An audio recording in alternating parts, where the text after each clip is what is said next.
Fala, torcida colorada, vamos falar aí dessa classificação do Inter ontem contra o River Plate, oitavas de final da Copa Libertadores. Agora estamos nas quartas de final, né? Estamos entre os 8 melhores da América.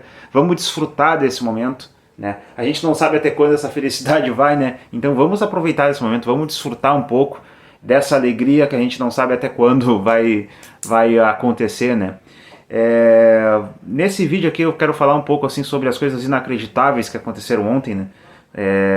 Futebol, como diz o narrador da ESPN que estava narrando ontem, futebol é a arte do possível, né? Tudo pode acontecer no futebol. O Inter nunca tinha vencido um time nas penalidades máximas em uma Libertadores América, em uma fase eliminatória, né? Isso aconteceu poucas vezes, aconteceu com o Olímpia 2 vezes, por exemplo, aconteceu com o Boca Juniors em 2020, né?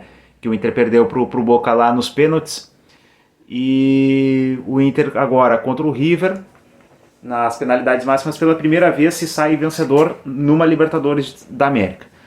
Essa foi a primeira coisa inacreditável. Inacreditável não, né? Tudo pode acontecer no futebol, como a gente já disse. Mas vamos refletir um pouco.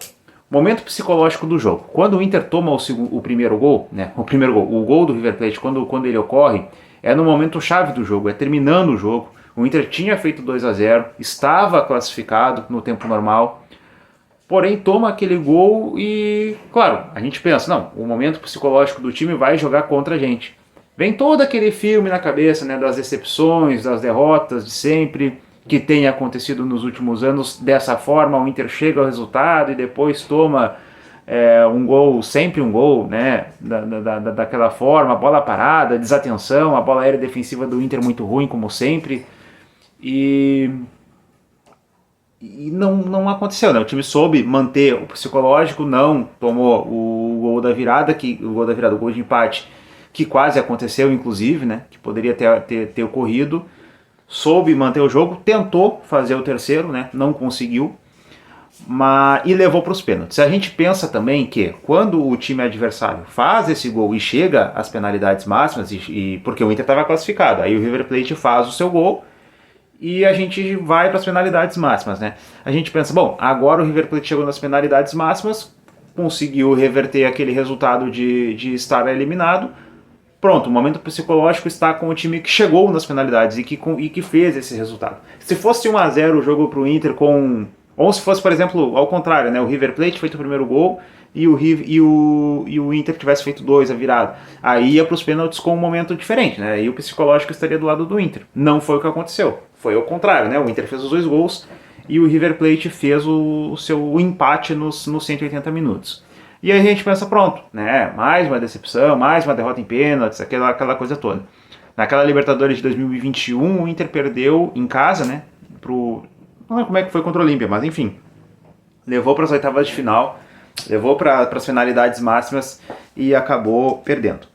Troca de lado numa cobrança, agora a gente entra nas inacreditabilidades, se é que essa palavra existe, né? Já que as coisas só acontecem, parece que com o Inter às vezes, vamos inventar umas palavras aqui, as inacreditabilidades. Acho que existe, tá? Vamos lá, troca de lado numa cobrança de pênaltis. É prerrogativa do juiz, ele viu que os jogadores estavam escorregando e o gramado estava já se desgastando. Claro, bastante cobrança de pênalti por ali, né? E é prerrogativa do juiz, eu não sabia, descobri ontem, que pode ser trocado o lado caso o juiz veja que um lado não tem tantas condições e que o outro apresenta as melhores condições. Essa troca de lado não nos favoreceu, né? Favoreceu o futebol, porque o gramado ali estava em melhores condições. Mas a mística, né, daquela goleira, né? Aquela goleira saiu o gol do Tinga, o gol do título da Libertadores de 2006. Naquela goleira aconteceu o gol, né, do Figueiredo, o gol iluminado do Brasileirão de 76, se não me engano, né? Acho que é 76. Os mais antigos podem me corrigir. Ou a goleira que está do lado da Popular, então a gente pensa que ali seria melhor, né, de decidir sempre. O Inter perde os 2 sorteios do pênalti, né, tanto para escolher o lado quanto para escolher o que acontece se o seu time que ganha o sorteio bate a primeira ou bate a segunda. O Inter perdeu os 2 sorteios, o River Plate escolheu o outro lado, né, o lado que estava a torcida deles. É óbvio que isso ia acontecer, e escolheu também começar batendo, que é sempre melhor, né? Porque tu começa batendo e tu transfere a responsabilidade sempre para o outro lado, né? Se tu acerta a cobrança, tu obriga o outro time a converter. Se tu erra a cobrança, tu obriga o outro time a converter. Então a psicologia do esporte no pênalti funciona assim, né? Psicologia do momento do jogo ali. Pênalti em 2 toques. A gente tinha visto isso, né, nas oitavas de final da Copa do Brasil, mas eu nunca tinha visto, né, nas oitavas, né? Naquele momento eu vi pela primeira vez na minha vida. E mesmo assim não é uma coisa que acontece todo dia no futebol. Aconteceu de novo ontem, favoreceu o Inter. O Depena não converteu lá a sua cobrança, né? Mas colocou o Inter numa situação boa naquele momento, né? Claro, o Depena erra, mas olha, quase ninguém errou pênalti, né? Até o cara acerta o pênalti, né? Porque ele escorrega, a bola bate no seu pé esquerdo e entra, mas, né, logo se viu que, e o VAR anulou essa penalidade máxima. Foi a primeira vitória do Kudê, isso é importante, né, ressaltar que quando um time começa e não exatamente perder, mas a não ganhar, e não ganhar sucessivas vezes, várias e várias vezes, também existe olha como o psicológico dos jogadores é muito importante. Eu estou falando a palavra psicológico, psicologia, várias vezes aqui no vídeo, né? E quando não começa a ganhar, começa a entrar naquela areia movediça de derrotas e empates, e derrotas e empates, e uma vitória aqui, outra ali, e mais derrotas, isso é muito ruim, lógico, né? Não preciso nem dizer aqui. Mas o Inter conseguiu ontem vencer um grande adversário. Não é o River Plate de antigamente, mas é um River Plate bem treinado, tem resquícios do Gallardo, campeão argentino por antecipação, baita de um time mesmo. Tinha o Nacho no banco, Beltrán, centroavante, o Solari, aquele que nos incomodou, tem o Solari, o Nico de la Cruz, aquele que não foi vendido para o Flamengo, né? Que o Flamengo queria. Então o River Plate tem uma estrutura para, além de contratar jogadores como está contratando, o Pete Martinez, que está voltando para o River, e outros jogadores, tem condições de manter o Nico de la Cruz, que é um jogador novo e tem projeções boas aí para o seu futuro. Conseguiu manter e mesmo assim não conseguiu fazer muita coisa ontem. O jogo de ontem, gurizada, vocês já viram agora, nós estamos a 24 horas depois do jogo, o jogo, vocês já viram vários comentários sobre o jogo, comentário tático, análise aqui, posição ali, saída de 13 e tal, cara, vamos... Uma coisa que eu queria comentar é que, falando sobre o jogo mesmo, é que tava muito difícil de passar pela defesa do River Plate, né? No primeiro tempo, era quase intransponível a defesa. O jogador do Inter tava com a bola, né? E tô desenhando aqui no caderno, tá? O jogador do Inter tava com a... Pra mim manter meu raciocínio. O jogador do Inter tava com a bola e vinha 3, 4, 5 jogadores do River Plate. Parece que eles estavam jogando com 15 no campo, né?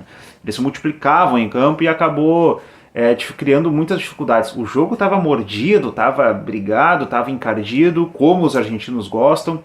No primeiro tempo me deu a impressão de que os argentinos entraram na cabeça dos jogadores do Inter, conseguiram alugar um apartamento dentro do cérebro dos jogadores do Inter, e me incomodou bastante porque me parecia irreversível, essa situação me parecia irreversível. River marcando com intensidade,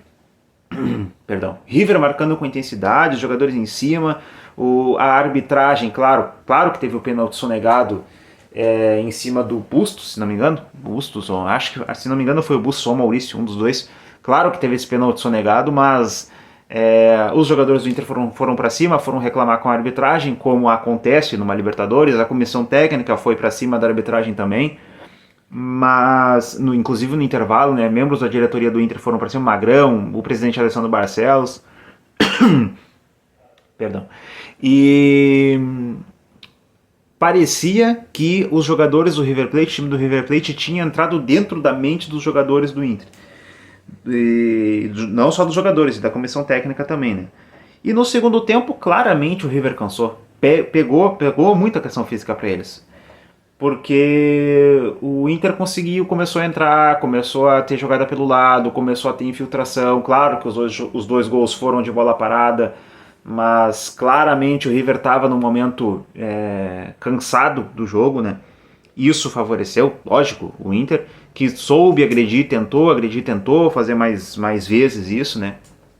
Acabou não conseguindo fazer o terceiro gol e acabou tomando um gol que o River Plate soube segurar aquele momento psicológico para eles também.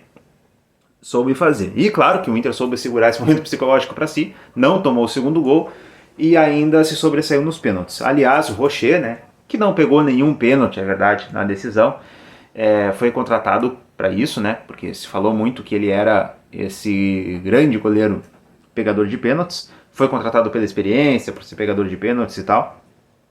Acertou poucos cantos, tá? Acertou poucos cantos de pênalti, mas foi o herói da noite, né? Logicamente. Além de fazer mais uma belíssima partida, aliás, se justifica muito a contratação do Cudê. Do Cudê também, mas assim, nome parecido, né? Se justifica muito a contratação do Rocher.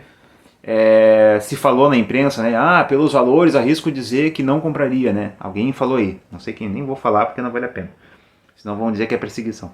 Mas se justificou demais, foi barato. 4 anos de contrato para um goleiro como esse, muito barato, muito barato. Rocher, muito barato. Nos salvou lá na Argentina, nos salvou em Porto Alegre, então não já está decidido, né? Acho que não tem muito o que discutir, né? Rocher, um jogador muito barato. O elenco campeão, elenco que é vencedor, elenco com jogadores que resolvem, é caro. Elenco desses é caro. Então não tem o que... o jogador... Não. Os valores assustam. O que assusta é não ganhar. Isso que assusta.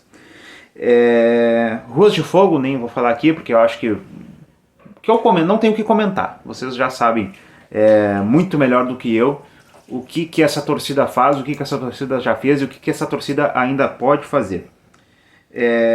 Enfim, gurizada, a partida do mercado eu queria dizer, tá? Tava me esquecendo. Craque do jogo, resolveu, não errou nada, não errou um lance, acertou mais de 90% dos passes, o que para um zagueiro é relativamente difícil, porque ele começa uma jogada, tem muito zagueiro que dá aquele balão, ele não, mais de 90% dos passes ele acertou, divididas acertou todas, bola aérea, soberano, isso que ele é um zagueiro baixinho, né?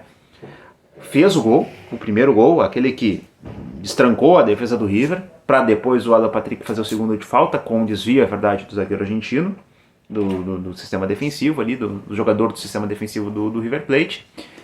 Fez gol de pênalti, né? Bateu muito bem, aliás, e resolveu. Herói, claro, não fala do Rocher, claro que o Rocher tem grande participação por ter feito várias defesas, por ter feito o gol que classificou o Inter nos pênaltis, né? E o Mercado, ele fez uma partida, olha, excelente. Fazia tempo que eu não vi um zagueiro ser craque do jogo. E por último, uma informação, né? Gols em Libertadores. O Rocher tem um, o Soares não tem.